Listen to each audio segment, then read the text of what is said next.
प्रारंभ करते हैं 16 सोमवार व्रत कथा। एक समय श्री महादेव जी पार्वती जी के साथ भ्रमण करते हुए मृत्यु लोक में अमरावती नगर में आए। वहाँ के राजा ने एक शिव जी का मंदिर बनवाया था।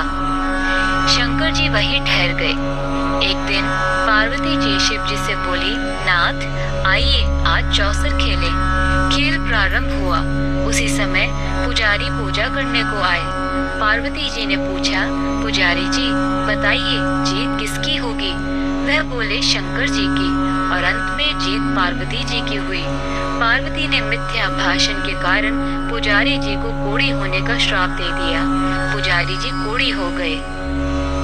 कुछ काल बाद अप्सराएं पूजन के लिए आई और पुजारी से कोढ़ी होने का कारण पूछा। पुजारी जी ने सब बातें बतला दी। अप्सराएं बोली, पुजारी जी तुम 16 सोमवार का व्रत करो, महादेव जी तुम्हारा कष्ट दूर करेंगे। पुजारी जी ने उत्सुकता से व्रत की विधि पूछी। अप्सरा बोली, सोमवार को व्रत करें। संध्योपासनोपरांत आधा सेर गेहूं के आटे का चूरमा तथा मिट्टी की 3 मूर्ति बनाए और घी, गुड़, दीप, नैवेद्य, बेलपत्री से पूजन करें। बाद में चूरमा भगवान शंकर को अर्पण कर प्रसादी समझ वितरित कर प्रसाद लें। इस विधि से 16 सोमवार व्रत कर 17वें सोमवार को 5 सेर गेहूं के आटे की बाटी का चूरमा बनाकर भोग लगाकर बांट दें। फिर सकुटुंब प्रसाद ग्रहण करें। ऐसा करने से शिव जी तुम्हारे मनोरथ पूर्ण करेंगे। यह कहकर अप्सरा स्वर्ग को चली गई। पुजारी जी यथा विधि व्रत कर रोग मुक्त हुए और पूजन करने लगे। कुछ दिन बाद शिव पार्वती पुनः आए। पुजारी जी को कुशल पूर्वक देखकर पार्वती ने रोग मुक्त होने का कारण पूछा। पुजारी ने कथनानुसार पार्वती ने व्रत किया। फलस्वरूप अप्रसन्न कार्तिकेय जी माता के आज्ञाकारी हुए। कार्तिकेय जी ने भी पार्वती से पूछा कि क्या कारण है कि मेरा मन आपके चरणों में लगा। पार्वती ने वही व्रत बतलाया। कार्तिकेय जी ने भी व्रत किया। फलस्वरूप बिछड़ा हुआ मित्र मिला। उसने भी कारण पूछा। बताने पर विवाह की इच्छा से यथा विधि व्रत किया। फलतः वह विदेश गया। वहाँ राजा की कन्या का स्वयंवर था। राजा का प्रण था कि हथिनी जिसको माला पहनाएगी उसी के साथ पुत्री का विवाह होगा। यह ब्राह्मण भी स्वयंवर देखने की इच्छा से एक ओर जा बैठा। हथिनी ने माला इसी ब्राह्मण कुमार को पहनाई। धूमधाम से विवाह हुआ। तत्पश्चात दोनों सुख से रहने लगे। एक दिन राजकन्या ने पूछा, नाथ आपने कौन सा पुण्य किया जिससे राजकुमारों को छोड़ हथिनी ने आपका वरण किया? ब्राह्मण ने 16 सोमवार का व्रत सविधि बताया। राजकन्या ने सुपुत्र प्राप्ति के लिए व्रत किया और सर्वगुण संपन्न पुत्र प्राप्त किया। बड़े होने पर पुत्र ने पूछा, माताजी किस पुण्य से मेरी प्राप्ति आपको हुई? राजकन्या ने सविधि 16 सोमवार का व्रत बतलाया। पुत्र राज्य की कामना से व्रत करने लगा। उसी समय राजा के दूतों ने आकर उसे राजकन्या के लिए वरण किया।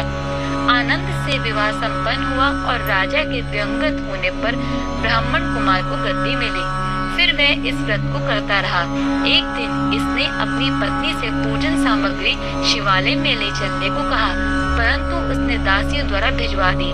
जब राजा ने पूजन समाप्त किया तो आकाशवाणी हुई कि इस पत्नी को निकाल दे, नहीं तो तेरा सत्यानाश कर देगी। प्रभु की आज्ञा मान उसने रानी को निकाल दिया। रानी भाग्य को कोसती हुई नगर में बुढ़िया के पास आई। दीन देखकर बुढ़िया ने इसके सिर पर सूत की पोटली रख बाजार भेजा। रास्ते में आंधी आई, पोटली उड़ गई। बुढ़िया ने फटका कर भगा दिया। वहाँ से तेली के यहाँ पहुँची तो सब बर्तन चटक गए। उसने भी निकाल दिया। पानी पीने नदी पहुँची तो नदी सूख गई। सरोवर पहुँची तो हाथ का स्पर्श होते ही जल में कीड़े पड़ गए। उसी जल को पीकर आराम करने के लिए जिस पेड़ के नीचे जाती वह सूख जाता। वन और सरोवर की यह दशा देखकर ग्वाल इसे मंदिर के गुसाई के पास ले गए। यह देखकर गुसाई जी समझ गए कि यह कुलीन अबला आपत्ति की मारी हुई है। धैर्य बताते हुए बोले, बेटी तू मेरे यहाँ रह, किसी बात की चिंता न कर। रानी आश्रम में रहने लगी, परंतु जिस वस्तु पर इसका हाथ लगे उसी में कीड़े पड़ जाएं। दुखी हो गुसाई जी ने पूछा, बेटी किस देव के अपराध से मेरी यह दशा हुई। रानी ने बताया, मैंने पति की आज्ञा का उल्लंघन किया और महादेव जी की पूजा नहीं हुई। गोसाई जी ने शिव जी से प्रार्थना की। गोसाई जी ने बोले, बेटी तुम 16 सोमवार का व्रत करो। रानी ने सविधि व्रत पूर्ण किया। व्रत के प्रभाव से राजा को रानी की याद आई और दूतों को उसकी खोज करने भेजा। आश्रम में रानी को देखकर दूतों ने आकर राजा को रानी का पता बताया। राजा ने जाकर गोसाई जी से कहा, महाराज ये मेरी पत्नी है। शिव जी के रुष्ट होने से मैंने इसका परित्याग किया था। अब शिव जी की कृपा से मैं इसे लेने आया हूँ। कृपया इसे जाने की आज्ञा दें। गोसाई जी ने आज्ञा दे दी। राजा रानी नगर में आए। नगर वासियों ने नगर सजाया, बाजा बजने लगे, मंगलोच्चार हुआ। शिव जी की कृपा से प्रति वर्ष 16 सोमवार व्रत को कर रानी के साथ आनंद से रहने लगे।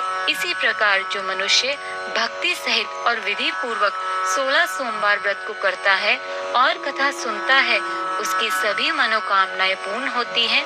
अतः अंत में शिवलोक को प्राप्त होता है।